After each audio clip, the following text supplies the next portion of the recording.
Sekarang kita akan masuk ke ada satu lagi perusahaan energi terbarukan yang terdepan di Indonesia, ada Indika Energi di sini.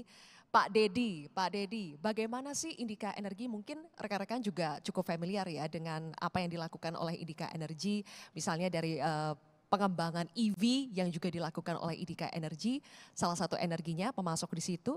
Ekosistem seperti apa yang dikembangkan oleh Indika Energi untuk mengembangkan industri green energy? Baik, terima kasih Mbak Sylvia, terima kasih atas mengundang kami bisa hadir di kesempatan yang luar biasa ini. Jadi sebetulnya menyambung yang sebelumnya sudah dibuka Pak Sugeng dan Bapak Ibu lainnya mengenai ini. Kami juga melihat dalam perjalanan selama perusahaan kami berdiri di awal itu sebetulnya salah satu anak perusahaan kami partisipasi dalam bentuk penyediaan batu baranya dan juga kemudian power plant-nya di Cirebon. Pak Sugeng, Bapak Ibu dengan total 1,6 giga di situ.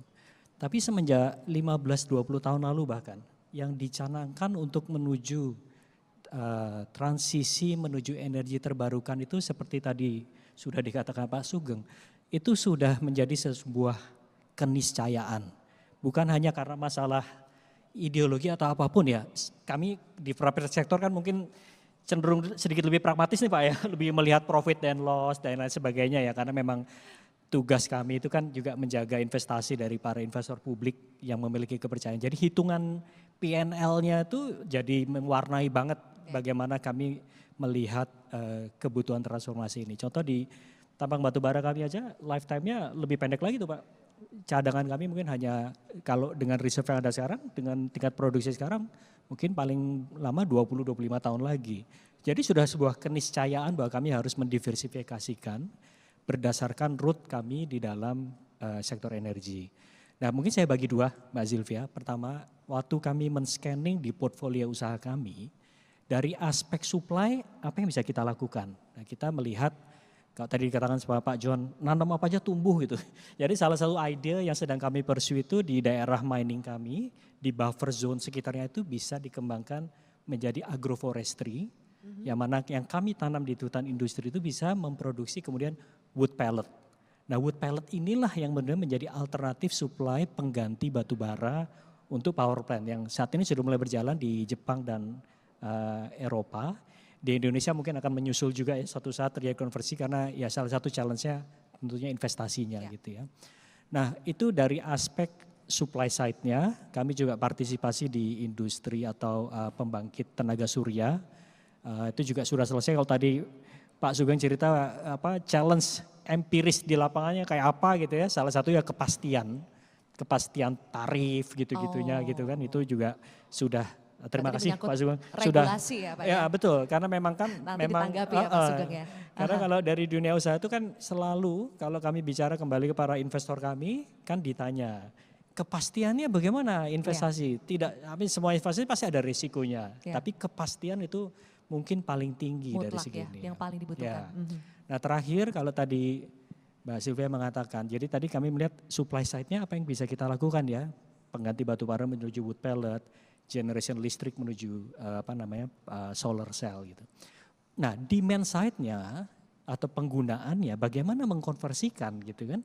Kami melakukan scanning Pak Sugeng Bapak Ibu, industri sektor apa aja sih yang menggunakan ini. Akhirnya muncullah electric vehicle, transportasi. Nah kami masuk di situ mulai dari penggunaan internal contohnya. Di alat berat kami Pak, itu di tambang kami itu penggunaan solarnya sekitar 350 juta liter per tahun. Hampir 2 juta barel per tahun, sangat besar. Ternyata sudah kami mulai mengkonversi itu menjadi alat berat berbasis listrik. Ini kami pertama yang di Indonesia yang mungkin sudah sukses melakukan trial. Dan challenge-nya tidak gampang. Selain investasi pasti ya merubah alat berat jadi itu kan nilainya besar. Tapi juga aspek operasional, penyediaan listriknya dan lain sebagainya. Yang kedua, pada saat kami melihat sektor berikutnya, salah satu terbesar itu motor listrik. Motor listrik itu penjualan per tahun 6 juta unit, Pak Sugeng. Penggunanya di jalanan itu hampir 100 juta. Karena orang Indonesia tuh kalau punya motor diaman-aman Mbak Sylvia, sampai lebih 15 tahun itu masih dipakai gitu. Nah kita tuh baru selesai melakukan trial dengan salah satu operator ojek online untuk mengkaji bagaimana penghematan penggunaan bensinnya menjadi listrik. Itu luar biasa. Jadi Berapa kalau tuh Pak hematnya Pak? wah luar biasa, di atas 50% Oh. penghematannya. Itu secara ekonomis. Nah, jadi kan kalau kita bicara 100 juta, kalau sehari 2 liter, lah itu 200 juta liter. Ya saya rasa kita tidak bisa juga nggak realistis tuh semuanya jadi motor listrik, tidak mungkin. Orang Indonesia itu kan sebagai selain penggunaan store of value toh motor itu. Jadi tapi cobalah kita proyeksikan kalau setiap tahun itu Iya. dari 6 juta 10% aja 600.000 jadi overtime kan konversi itu terjadi. Apalagi kalau kita bicara motor listrik Mbak Zulfia, itu segmen populasi yang kebutuhan ekonomisnya kan paling mendesak toh. Jadi kalau bicara 2 liter kali 10.000 dan kebanyakan Pertalite Pak Sugeng. Nah itu subsidi negaranya juga luar biasa toh. Iya itu Kalau bisa kita- mengurangi Lah iya. defisit yang tadi ya Pak Jadi ya? konversi itu penghematan listriknya. Nah challenge-nya saya senang sekali tadi Pak Sugeng langsung kata kunci pertamanya langsung keluar di 5 menit pertama. Kuncinya adalah affordability. Bagaimana motor listrik Yes. yang kita produksi ini bisa menjadi produk yang affordable. Terjangkau buat Nah, masyarakat. affordability kalau dibicara dunia usaha biasanya kaitannya scale. Nah itu bagaimana kita bisa secara kreatif, inovatif mencari cara-cara demand side-nya itu menjadi scalable sehingga investasi dari para investor kami misalkan untuk pabrik kami sudah berdiri gitu ya. Tapi menuju level ekonomis tertentu itu pasti butuh skill produksi yang memadai. Kalau hanya misalkan 1.000 unit per bulan dia tidak mungkin, Iya. pasti mahal. Nah ini ada tricky part chicken and egg-nya di situ Betul. bagaimana kita Jadi skalanya menemukan harus besar Pak ya? skala itu nanti convert ke affordability. Jadi mungkin itu sih pembukaan cerita saya tapi nanti kalau misalkan ini saya lihat kalau kami melihat itu salah satunya motor listrik itu kenapa menjadi satu ini ya tadi menyentuh segmennya tuh luas sekali loh, 100 juta ya penggunanya. Itu juga nah Pertalite Subsidi lagi, BBM itu berapa pasti itu? kan Pertalite toh, Pak ininya gitu kan. Saya menambahkan ya, Iya. konsumsi BBM itu 60% ingat ya, 60% lebih motor, bukan roda 4. Jadi betapa signifikannya apa yang tadi disampaikan, kalau kita bisa mampu mengatasi motor ini, jadi motor listrik dan ini sebetulnya sudah kita ada insentifnya. Ya. Kita satu motor itu insentifnya kurang lebih 6 juta. Jadi harga motor listrik yang sekarang kurang lebih ada 7 juta itu Disubsidi. disubsidi oleh dalam bentuk insentif itu kurang lebih 6 juta. Demikian di mobil kan mobil listrik kita bebaskan pajaknya ya sehingga relatif murah dan sebagainya. Oke. Saya kira ini semuanya dalam rangka untuk ya lingkungan hidup yang lebih baik karena menekan emisi dan konsumsi BBM. Saya Ya. kira itu. Oke. Tambahan aja nih Mas. Mungkin bisa kita cek ombak juga nih di sini. Teman-teman di sini yang sudah menggunakan kendaraan listrik, spesifiknya motor listrik ada? Boleh tunjuk tangan seberapa banyak?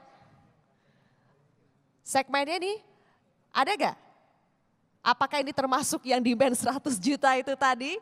Mungkin nanti semakin tahun kayaknya trennya itu akan semakin tumbuh berkembang ya Pak ya? Biasanya karena sebelumnya saya di TV sama teman-teman di Metro TV ngeliat rating itu kalau penonton TV sama pengguna motor mirip-mirip itu. Biasanya level education sama ini SMP SMA yang secara rata-rata ya. Jadi kayak di sini pakai mobil Mungkin ya Pak? minimal bukan malah di sini jadi minoritas itu. Cuman siapa besaran ininya tuh sangat besar. Cuma kita tadi sedang mencari titik temunya dan bagaimana prosesnya. Karena ngomong 100 juta motor yang sudah dimiliki masyarakat kan nggak bisa tiba-tiba besok suruh ganti toh. Betul. Itu buat mereka store value juga ya. Punya nilai berapa itu harus kita pikirkan tahapan-tahapannya tuh bisa menuju ke sana. Betul. Tapi pacingnya pas. Iya, Ini dia. iya. Ya. Tapi setidaknya kita tahu ya Pak, peluang itu besar sekali ya.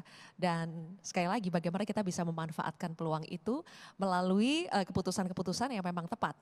Jelajahi cara baru mendapatkan informasi. Download Metro TV Extend sekarang.